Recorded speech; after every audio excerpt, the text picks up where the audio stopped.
In this edition of Generations, the world's first nuclear submarine USS Nautilus celebrates 40 years of being decommissioned this year, and we conclude our two-part interview with one of the original commissioning crew who shares his stories of his time on board this groundbreaking submarine. And Judy Jakes from Senior Centre CT.org talks about visiting museums but virtually as we all continue to live with the restrictions placed upon us during the COVID-19 pandemic. Hello, I'm Brian Scott Smith and welcome to Generations, a podcast for people of your generation. It's 40 years this year since the USS Nautilus, the world's first nuclear submarine, was decommissioned by the US Navy. The submarine was groundbreaking in so many ways when it was launched and throughout its career. Now the centerpiece of the Submarine Force Museum in Groton, Connecticut, we conclude our two-part interview with Commander Brad Boyd and an original Nautilus crewman, Bill Engvall. And part two starts with me asking Bill about his artistic side. Bill, getting back to you, we're flipping back and forth because there's so many great things to say, obviously, about Nautilus. You're an artist. Before we started talking, we started recording this podcast, you were telling me something about Walt Disney and a design. Tell us that story, because it's a fascinating story. Well, basically, when we were going in commission, first every submarine has a patch, a design. We were going in commission. Walt Disney was doing the film 20,000 Leagues Under the Sea. And the patch that he provided to the Nautilus was his patch of the submarine with the ram in the bow, the Jules Verne's Nautilus. And the crew didn't really like that aspect. They thought the Nautilus should look more like the Nautilus. So they had me draw a picture of a submarine with the neutron, with the rings and so forth, and they would send it in. And some way it got to approval. It went to Walt Disney, and Walt Disney embellished it. And the crew said he did all he did was slap a copyright on it, but he actually embellished it. And I'm sort of proud of the way I had a little input on that, because the way it looks today, it's a beautiful patch. I'm glad that I had a little part in the execution of the patch. We're talking about 40 years now of the decommissioning of Nautilus. Your memories of being part of this amazing boat. She's still here. It's very rare for a decommissioned vessel to still be around. She is at this beautiful museum in Groton in Connecticut. What does it mean to you to see her, every day or whenever you do visit, that she's still here, and the history that she made? Well, really, to see her now, and the crew take extremely good care of her. She doesn't, and it's just, I'm very proud of her, and I'm very proud to take tours through it, and and people, a lot of times I've taken people from all different countries through the Nautilus. And they can't believe her. All they have to do, is be able to go through the hatch. The older people and so forth, just to see, to see the boat. It's very, and she still looks trim. She still looks beautiful sitting there, and the crew is all squared away. And it's just, I have a lot of pride, and I have a lot of pride to take people through, and know at one time I served on her. She's just. And it's unique. And at one time, I believe they were even thinking about putting her at Annapolis, I believe. At one time, they were thinking. And I'm glad that they decided to put her here in New London where she belongs. And she is still the pride of the fleet. But I remember, even when when she was brand new, we used to have sailors stand on the pier in lines just to walk through the boat. I mean, these guys would stand in the rain and everything else just to see her. Because she was just, and she still is a historical piece, and also the historical story, like the commander is telling you all about. I'm actually learning a lot today that I didn't pick up before, but he seems to be very knowledgeable what's going on. But it's just a feeling of pride and the way they're keeping her up, and they actually has refits and everything else, and people, technicians to come on board and check the watertight integrity, and they still check everything, so when you take somebody down there, that's a safe trip. And the museum is fantastic, and I'm very proud. I'm very happy that I still live in this area. What do your family think about your history of Nautilus? My boys are very proud of me, and my wife, and she's always talking about Nautilus. And I told you that one time she's the tour director, and on the tour, this girl was asking me all these questions. And then all of a sudden they called me and they said, "Would you come to Saybrook, Connecticut, this day?" And I said, "What's that?" They said, "Well, we're going to give you there's an award ceremony." And I actually went there. They gave me a quilt of valor, they call it. It's made by a whole bunch of by 3 people that put it together, and it has significance because they usually present it to the heroes. A lot of times the heroes in the hospitals, the people are injured in overseas actions and so forth. So I was very lucky to even get one here, but it's something that I cherish, and it was actually one of the reasons I got it is because of my time on Nautilus. Because it's everybody knows Nautilus. When they presented me with the quilt, they read a little presentation. They mentioned the USS Nautilus. Served on the USS Nautilus, and so I was very proud to receive that. And again, if I wouldn't have been on the Nautilus, I never got that quilt of valor.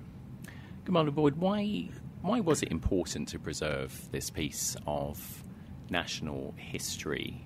And I suppose it really was fitting that it should stay here in the submarine capital of the world.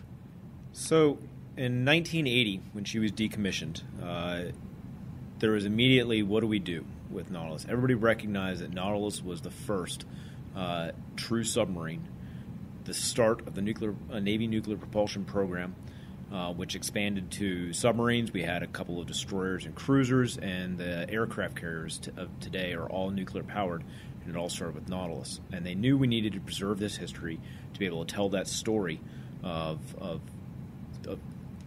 the Navy, basically. And so it immediately came down to, well, where do we put it? Admiral Rickover wanted to put it at Annapolis, where the Naval Academy was, and draw the public in that way. Most of the Navy brass wanted it to be in Washington, D.C., where would have gotten a lot of tours in there as well. Automatically, the National Mall and everything else put on the Navy Yard, and people could see it. But there was a grassroots movement in Connecticut, because it was built 2 miles down the river here at Electric Boat, to bring it back to Connecticut. And ultimately, that grassroots movement convinced President Carter back in 1980 where to put it, and then so he approved that it should go to Groton, Connecticut, and that's what started all of this. And then she spent the next about 5.5, 6 years going through refit to take out the stuff, make it presentable for tours and everything else. And then she came here in 1986, April 11th, 1986, is when she opened to the public, which April 11th is the Submarine Force birthday, because April 11th, 1900 is when we took possession of USS Holland, the first submarine, the first true submarine of the Submarine Force as we know it today. And then actually April 11th has another commission for the base. April 11th, 1868 is when the new London Navy base was established, originally a coaling station. So April 11th happens to be a recurring theme here. But the importance of preserving Nautilus is the only nuclear-powered vessel that available to tour in the United States, one of the very few in the world, and the only submarine that is actively maintained by the Navy in a historic standpoint. Now, obviously, we maintain the active ones, and it is the only way they can really tell and people can really understand what it is to go onto a submarine, is to go and experience it themselves. It's not just you go and tour for 30 minutes. The submariners of Bill Engvall's time and we're going underway for months, and nowadays we deploy for 6-7 months at a time. Granted, we make port calls here and there, but the majority of the time is underway. And to understand the daily life of the submariner, which is unlike other aspects with the Navy, the submariner environment it's a unique environment. You are always there. You're not going to see the sun. You better be able to get along with people, even if they aren't your closest friends, because you can't get away from them. It requires going to the boat to really understand that. What do people say when they come and visit? Because you get hundreds, thousands of visitors come to this museum every year. What do they say and what do they think about this piece of naval history? A lot of them will tell our crew, thank you for doing it, because I couldn't. That's a very common one, because I have one of my crew members is at the top of the brow greeting everybody that comes on board Nautilus, and it gives them a little tour wand, so they can audio wand they can listen to and understand what they're looking at as they go throughout the boat. a lot of them are impressed at both how small and how big it is. So it's both at the same time. From the outside, it's bigger than you would expect. A lot of people think submarine. They think something, the size of a car or a semi-truck, and Nautilus is much bigger than that. She's over 300 feet long. But then you get inside, and you're looking at the berthing racks, and you couldn't turn over in a lot of them. So they, at the exact same time, it's the dichotomy there that they are most impressed by. And then at the same time, how much of the daily life fits inside that small tube, which is a submarine, and people don't think about all the things that you would need until they go through there and go, so that's how you use the restroom, that's how you shower, that's how you eat, that's how you watch a movie, that's how you go through everything you have to do, and on top of that, it's a vessel of war that has to be able to do all those aspects as well. And so those are the things that they take away from it. And how does she compare to, obviously, the very modern sort of like nuclear submarines? Because you said, she is a large boat, but a modern nuclear submarine is even bigger now? Oh, they are. So Nautilus is about 4,000 tons, 300 and my numbers are failing me. I wanted to say 327 feet long, but I could be wrong on that. 317, 327, somewhere in there. I apologize. I'm missing the number off my top of my head. And about 27 feet in diameter. A modern, for example, a Los Angeles class submarine is about 7,000 tons, 360 feet long and 33 feet in diameter. An Ohio class submarine, the ballistic missile submarine, is 520 feet long, 42 feet in diameter, and about 16,000 tons. So submarines have gotten a lot bigger, and got bigger in a hurry once nuclear power became available, for a couple of reasons. One, it was the propulsion system was there to drive that through the water at speed, and two, the operating environment changed. As I had mentioned before, with diesel boats, especially to the World War II era, they're primarily a surface ship. Most attacks from diesel boats in World War II were done on the surface. You had speed there. You're limited to about 3 to 8 knots underwater. You had speed on the surface. You could go 20, 24 knots. You had situational awareness, and the accuracy of your weapons required you to be close in. As Nautilus came along, we were able to transition to a submerged approach on everything because your speed was while underwater. Modern submarines are faster submerged than they are on the surface because we can get deep and then we can utilize the full availability of our the propeller before you have cavitation, once you have cavitation, you stop getting much of a propulsion force out. So it's very much a rapid change from Nautilus to modern, and the capabilities and the mindset and the tactics all change starting with Nautilus. We live in ever-changing times. How important a role does the submarine service serve in today's modern world? It's essential. The United States military works with what we call combatant commanders. So every theater of the world, we have somebody who's responsible for conducting operations in that area. And never have we heard, I need less submarines. Nor of, I've got enough, don't give me any more. Those words have never been spoken. It's only, okay, thanks for what you got. What else can you give me? We can't fill all the mission roles that are needed.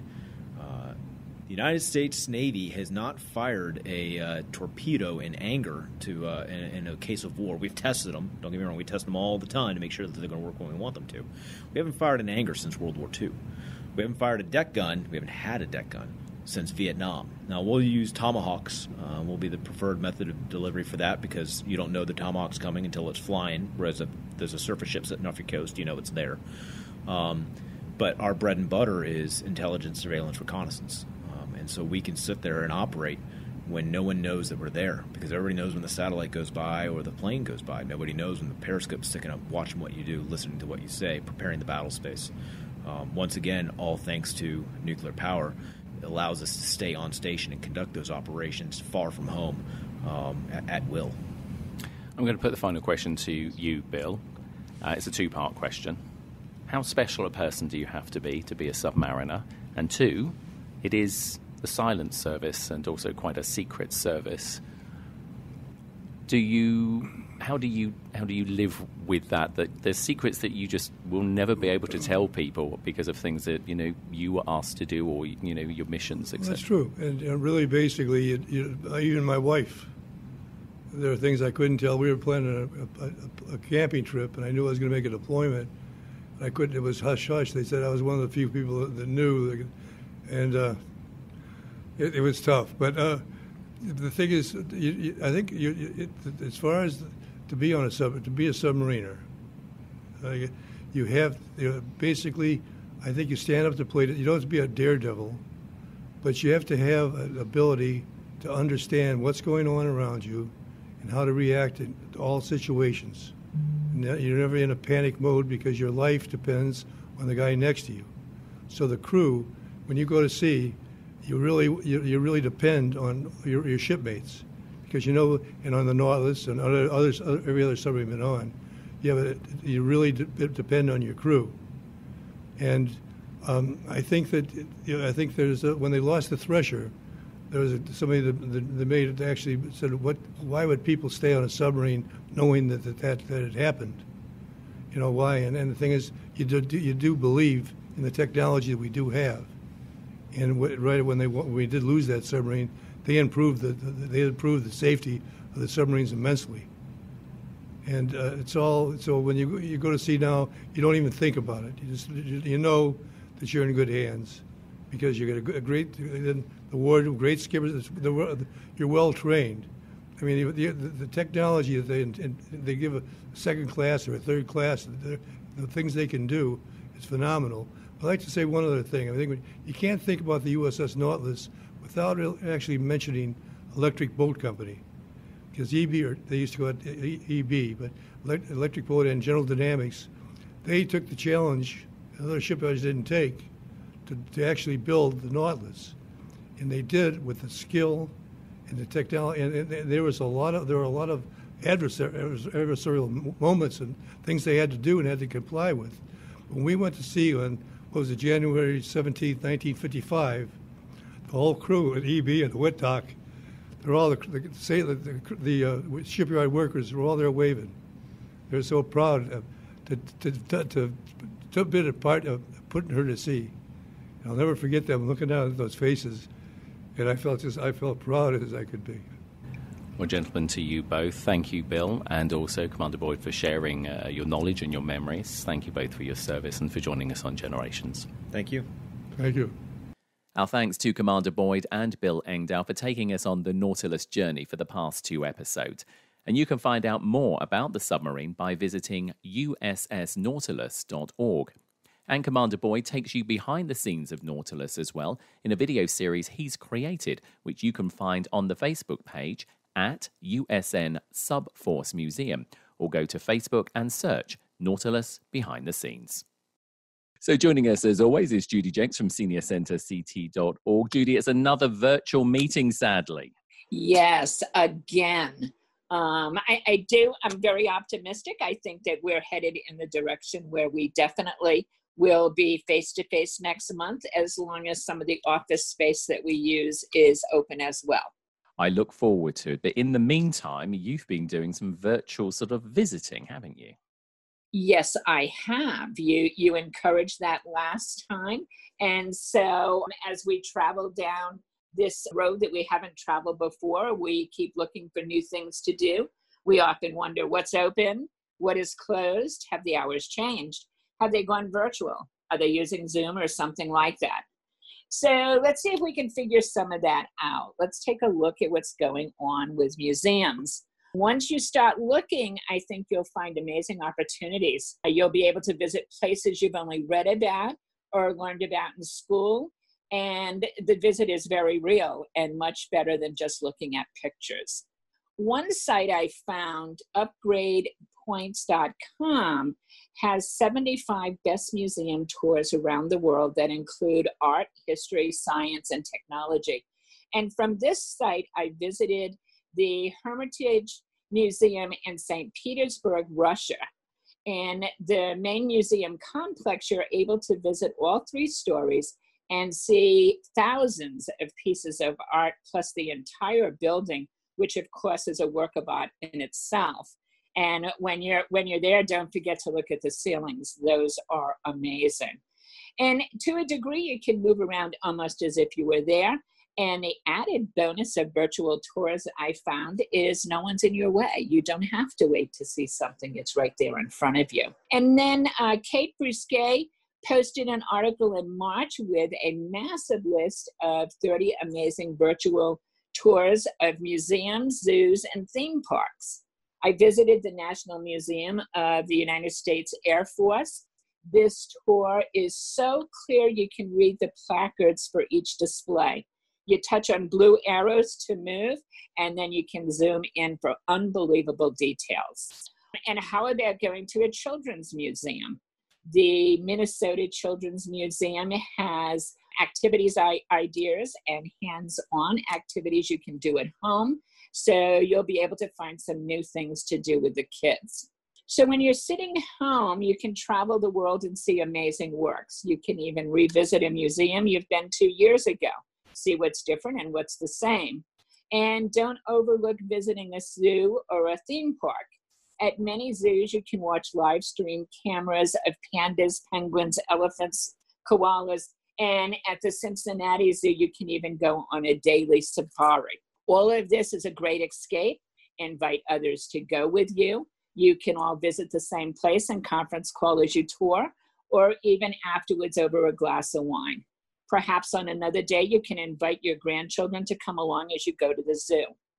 Hey, visit several art museums, browse around, find what you like and be inspired. Order some watercolors or acrylics and paint your own picture. You might discover you have some talent, or even if you do not have talent, it might still be a whole lot of fun. And when things get better, you can take lessons. Almost all senior centers have art classes, from drawing to painting to collage and more.